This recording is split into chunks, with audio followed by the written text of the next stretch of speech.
I'm joined now by the undefeated Troy Williamson in a mouth-watering clash, of course, in early December against Josh Kelly. I think it's about 35 fights between you, one defeat. Obviously, his one defeat to David Avanesyan. He's moved up in weight to super welterweight.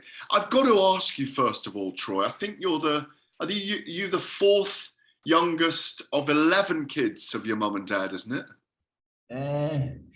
It's too many. I think I'm in the middle, so yeah, what was it? Somewhere around there. Can you even remember how many siblings you've got then? Yes, six girls, 5 boys. I mean, what are family gatherings like do you all get on? I mean, what are family gatherings like? Must be a whole tribe when you get together.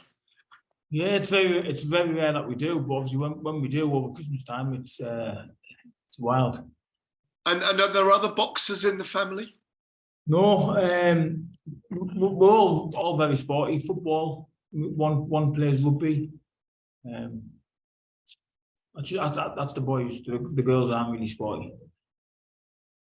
It's fascinating that what is it about your parents having so many kids then? It's my dad. My mum's only got 4 boys.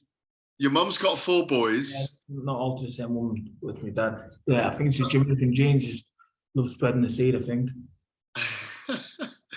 You started boxing, I think you were only 10 when you started boxing. What was the reason that you found your way to the gym at 10 then? My dad wanted me to go to the boxing gym just to be able to defend myself if anything happened at schools. Obviously, I went to the gym, and back then I was too young to compete. You couldn't compete till you were 11, so I got pretty bored of it. I was having hard spars in the gym every night. I got bored, so I left the boxing, went and played football from the age of 11 till 16, and then started boxing again when I was 17-year-old, and then here we are today. Do you think ever that you should have kept with the football? Yeah, I'd rather get paid for kicking a football ball than getting punched in the face. Were you very good? I was not bad. I wasn't great, but I wasn't very good. I was not bad. So it wasn't really a future for you in it, was it? I was never picked last.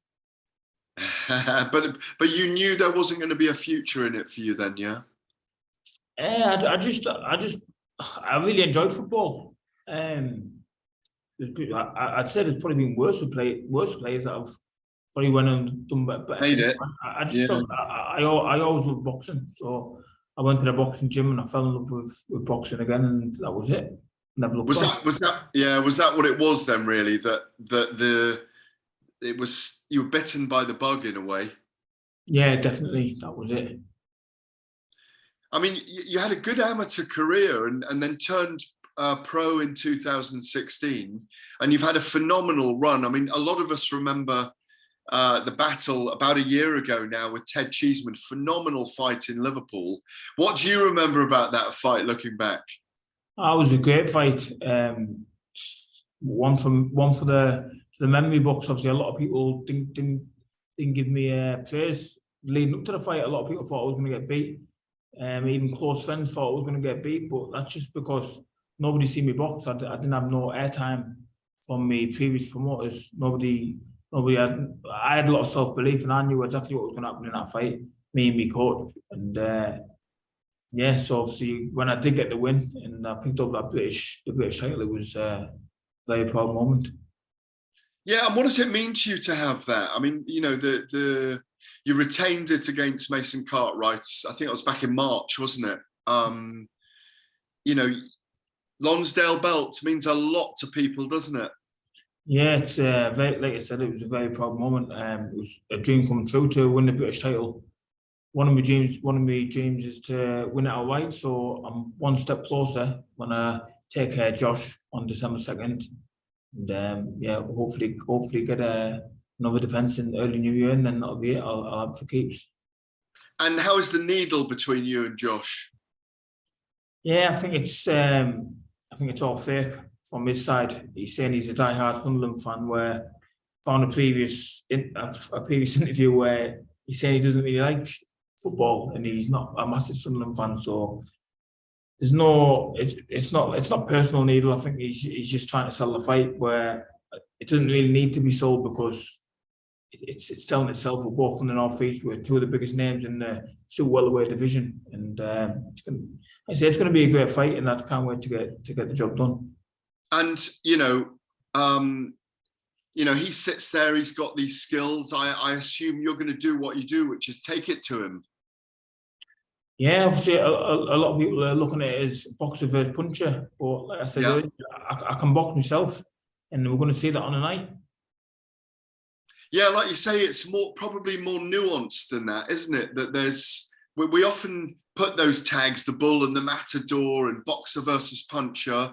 But like you say, because of the way he boxes, you've got a chance to show your skills as well. Yeah, it's a lot of people named the Keenan Smith fight the bull versus matador, and obviously look what happened.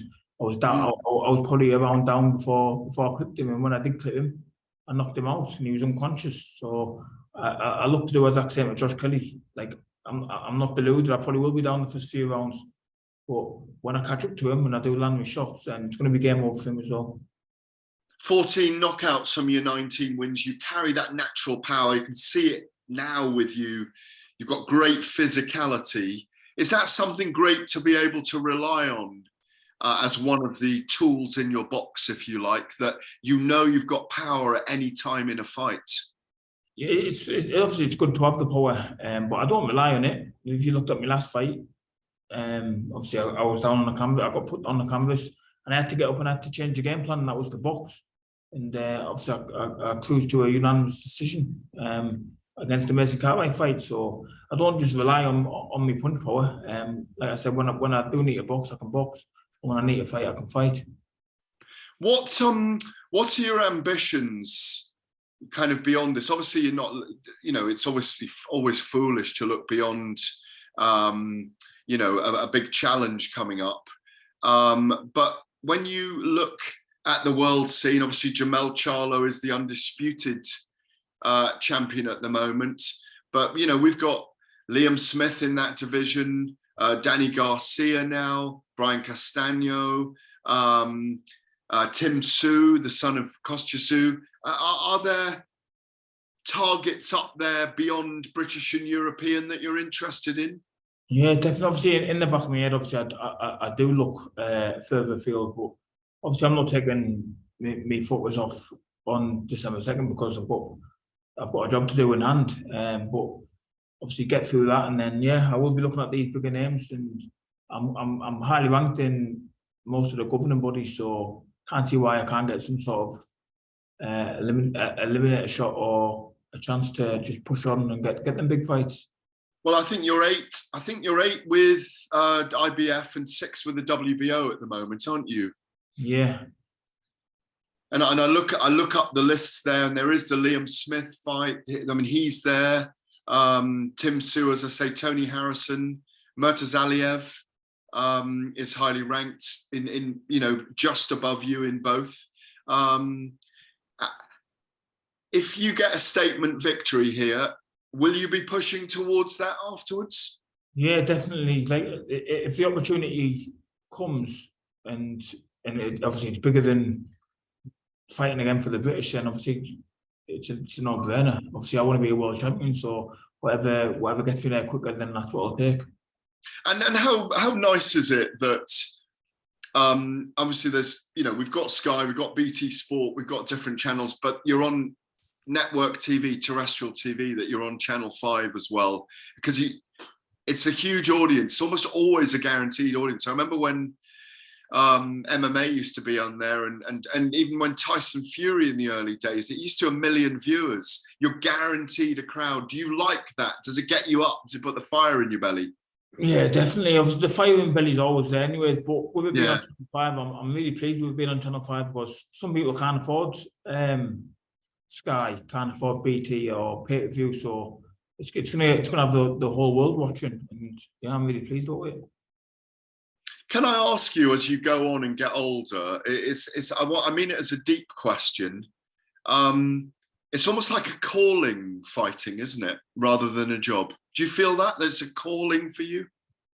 What do you mean, calling? A calling like someone might go into religious service, or a calling that someone might be an artist. It's deeper within you than just something on the surface. I don't know, answer. I don't know what you mean by that. I'm just trying to make you think about it, that you do it naturally, but to be a fighter is not normal. You must think that sometimes. Oh yeah, definitely. Like there's better paid jobs out. Well, I wouldn't say better paid, but there's better jobs out there where instead of getting punched in the face and watching what you eat all the time, like on a Sunday when I like to be chilling out and people eating Sunday roast in front of me and I'm eating salad, like a little cucumber stick or something. I'd rather be eating cakes and eating what I want to eat, but obviously you can't be. It's a job, isn't it? At the end of the day, and obviously you can't be doing it. Yeah, but you must have some kind of addiction to want to do it, because it must fulfill something deep inside you. Yeah, I love everything about boxing. Like, there you go. Yeah, I love everything about. Obviously, I love fighting. I do enjoy the dieting when I've got a fight date. So yeah. Obviously, I don't really mind it. I love training, but yeah. I think your modesty is extraordinary, to be honest. Yeah, it's extraordinary. Listen, have a great rest of the camp for the last 4 or 5 weeks. Can't wait to see the fight live on Channel 4, December the 2nd. And, I think it's going to be a terrific fight as well, and a local derby. Thank you, Gareth. Cheers, Troy. Great to see you. Thank you very much. Cheers, buddy.